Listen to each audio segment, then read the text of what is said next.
नमस्कार। कभी सोचा है कि क्या एक दिन का व्रत हजारों साल की तपस्या के बराबर फल दे सकता है?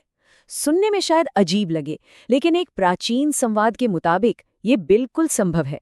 तो आज हम बात करेंगे वरुधिनी एकादशी की, एक ऐसे व्रत की कहानी जिसकी महिमा खुद भगवान कृष्ण ने युधिष्ठिर को सुनाई थी। कहते हैं ना, हर महान खोज के पीछे एक सवाल होता है। और यहाँ भी कहानी एक सवाल से ही शुरू होती है। ये सवाल पूछा था राजा युधिष्ठिर ने सीधे भगवान कृष्ण से। उन्होंने पूछा, हे वासुदेव, वैशाख महीने के कृष्ण पक्ष की जो एकादशी है उसका नाम क्या है और उसकी महिमा क्या है? और बस इसी एक सीधे से सवाल ने एक बहुत बड़े आध्यात्मिक रहस्य का दरवाजा खोल दिया। तो चलिए सबसे पहले समझते हैं वरुचिनी एकादशी का परिचय। आखिर ये है क्या और क्यों इसे इतना खास माना जाता है? तो भगवान कृष्ण ने जवाब दिया कि वैशाख कृष्ण पक्ष की इस एकादशी का नाम है वरुथिनी। और सुनिए, ये सिर्फ एक व्रत नहीं है, बल्कि सौभाग्य का एक बहुत ही शक्तिशाली स्रोत है। एक ऐसा स्रोत जो न सिर्फ इस जीवन में बल्कि परलोक में भी फल देता है। जरा सोच कर देखिए, एक ऐसा व्रत जो हमेशा के लिए सुख दे और सारे के सारे पाप नष्ट कर दे। यहाँ तक कहा गया है कि मांधाता और धुंधमार जैसे महान राजा भी इसी व्रत का पालन करके स्वर्ग पहुंचे थे। अब आते हैं इसके फल पर, जो है 10,000 वर्ष का फल। हाँ, सुनने में यह आंकड़ा बहुत बड़ा लगता है और ये वाकई हैरान करने वाला है। चलिए समझते हैं इसका मतलब क्या है। 10,000 ये सिर्फ एक नंबर नहीं है, ये एक पैमाना है, एक तुलना है। पर किस चीज की? तो देखिए, ये तुलना ही इस व्रत की असली शक्ति को दिखाती है। एक तरफ 10,000 साल की कठोर तपस्या, सोच सकते हैं, और दूसरी तरफ सिर्फ एक दिन का वरुथिनी एकादशी का व्रत। और ग्रंथों के अनुसार इन दोनों का फल बिल्कुल बराबर है। ये तो एक तरह से आध्यात्मिकता में स्मार्ट वर्क जैसा हो गया है ना, मतलब कम समय में बहुत ज्यादा पुण्य। अब अगला पहलू देखते हैं जो इसे और भी खास बनाता है, सभी दानों से श्रेष्ठ व्रत। मतलब इसका पुण्य सिर्फ तपस्या से ही नहीं, बल्कि सबसे बड़े दानों से भी ऊपर माना गया है। तो आइए देखते हैं ये कैसे दान के सबसे ऊंचे रूपों से भी बढ़कर है। देखिए, शास्त्रों में ना दान को एक सीढ़ी की तरह समझाया गया है। हर पायदान पर एक दान है जो पिछले वाले से बड़ा है।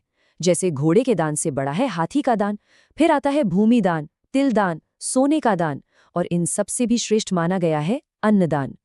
फिर अन्नदान के बराबर ही पुण्य है कन्यादान का, और उसी के बराबर गौदान का। लेकिन इस सीढ़ी की बिल्कुल शिखर पर सबसे ऊपर एक दान है जो इन सब पर भारी है, और वो है विद्यादान, यानी ज्ञान का दान।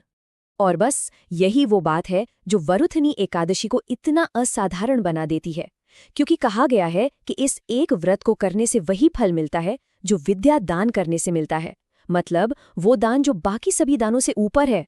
सोचिए, एक ही कर्म से सबसे बड़ा पुण्य कमाने जैसा है।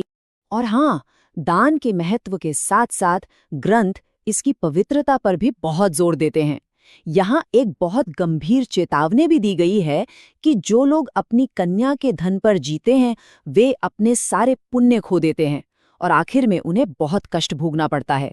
इससे एक बात साफ होती है कि दान का पुण्य भी तभी मिलता है जब नियत और कर्म दोनों शुद्ध हों। ठीक है, तो अब सवाल ये उठता है कि इस महान फल को पाने के लिए करना क्या होता है।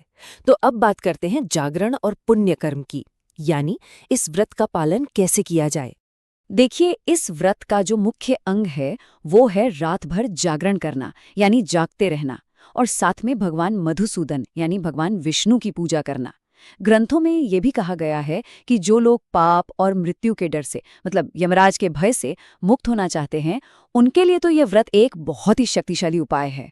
और अब आते हैं सबसे आखिर में इस व्रत के अंतिम और सबसे बड़े फल पर, यानी पाप मुक्ति और परम गति, जो इसका परम लक्ष्य है, उसकी बात करते हैं।